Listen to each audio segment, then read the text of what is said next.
This week on LSBTV, we talk about the home opener, the upcoming matches, and we introduce a new segment, Think Before You Chant. I'm Ted Godwin, and this is LSBTV. Time to support local football.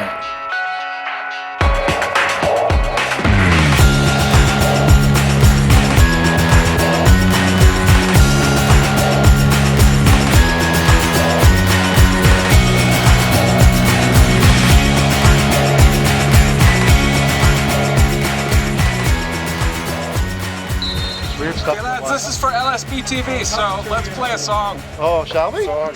Bagpipe song.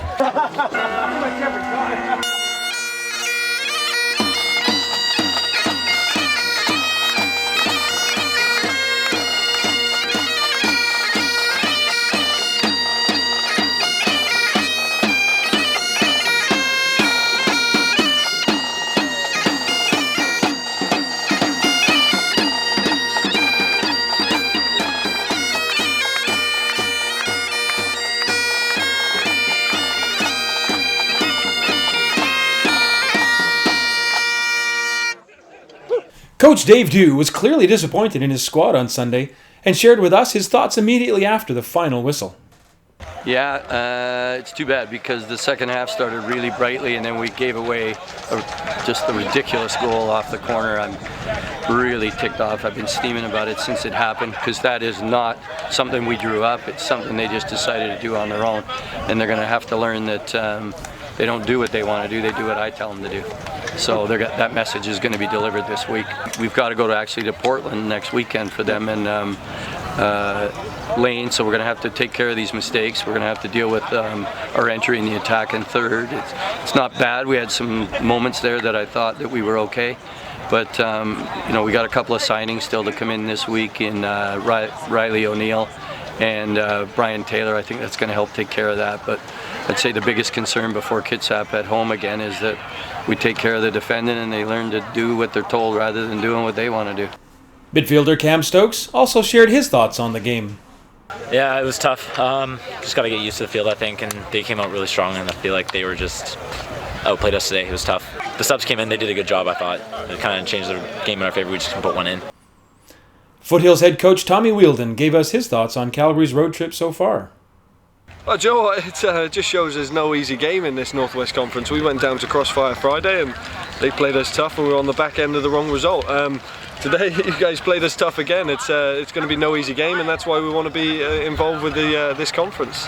Great, and it looks to me like you guys had a pretty aggressive game plan, taking it to the Highlanders right away. Was that the plan all along? Yeah, listen, we were licking our wounds really from the loss, so we had to come out strong, and I thought we did that. And this is your first home game, so we knew you had to organise your team. But I mean, it's a great place to come and play, and it's your fans made it enjoyable for us too. So I appreciate that. The Highlanders' offense has yet to click, but at the back, goalkeeper Brandon Watson is the Pacific Northwest Division saves leader after last weekend. Making 11 stops in only 2 games, Watson will need to stay sharp this weekend as the team heads to Oregon. On Friday night, Victoria will be in Portland to take on the Timbers, who lost their home opener to Oregon neighbors Lane United last Saturday. United are currently second in the table with 4 points from 2 games and will host Victoria on Saturday as the Highlanders complete their Oregon adventure, looking to score goals and make up some ground as they are currently sitting uncomfortably mid-table. At the top of the table, surprisingly to most, sits Washington Crossfire with a full 6 points from their 2 games, defeating both Calgary and Kitsap over the weekend. Fans got a chance to mingle with Highlanders staff and players before the home opener as the Strathcona Hotel hosted a meet and greet last Friday. LSBTV took the opportunity to ask them how they thought the team and the season was shaping up. So, Dylan, how was your first game? Great. I mean, it was neat to see the competition in the PDL. It's my first game in the PDL, at least out here. The Kitsap's a great team, and it was neat to see where we stand up against what's sort of supposed to be the class of the league. And I think for us it was a good measuring stick for the rest of the season. Yeah, now you look pretty comfortable in that back line. You guys look like you're coming together. Does that feel good with that unit?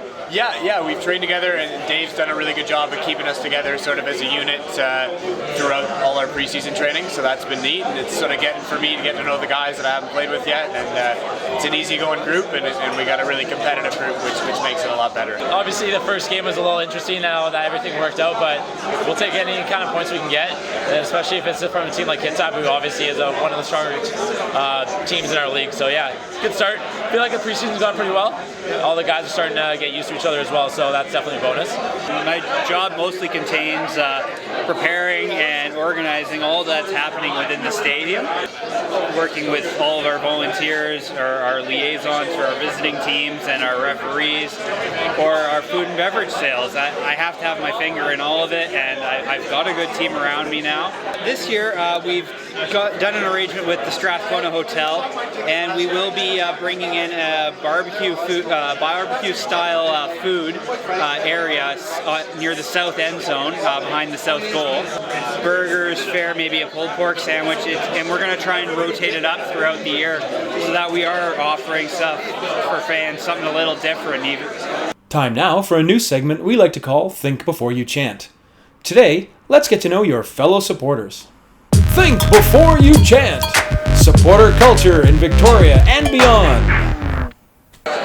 We're here with Phil Hoover, chair of the Women's Auxiliary for the Lakeside Boys. So Phil, you've been a season ticket holder from the beginning, right? Yeah. And how do you feel about the season coming up? I'm glad. I've been waiting for it. Hopefully I'll make lots of games this year. How does it feel like to be following the team for all these seasons? It's not like I have a choice. I mean, there's a football team. You have to follow them. I mean, it's that simple. So how does it feel? It feels like breathing oxygen. It feels like eating food. I mean, football is life. So I want you to think back now over the course of all the seasons that the Highlanders have played. What's your favorite moment as a supporter of the Victoria Highlanders? First season, on the bus, back and forth to Langford. 2 Pipers in a rickety bus, and all the tourists watching us in awe. I can't pick one. I mean, winning the One If You Could Plate on the road in Vancouver a couple of years ago when we were there, awesome. Beating Whitecaps U23s at home that same season to set up that win, awesome. Away trip to Bremerton, playing Kitsap Pumas and beating the crap out of them. What was it, 4-1? 3-0 a couple seasons ago. Awesome memory. So all those memories are good. The opening day back in 2009 at out in Langford, huge stadium, place was rocking. I think we lost that game, but amazing feeling to have soccer that high level in Victoria. So too many good memories. You can't pick one. LSBTV is a production of Lakeside Boys Supporters Group, a member organization of the Independent Supporters Council. All opinions expressed are those of the speakers. No endorsement should be implied from the Lakeside Boys, the ISC, or Victoria Highlanders FC. If you enjoyed the show, click like and subscribe below.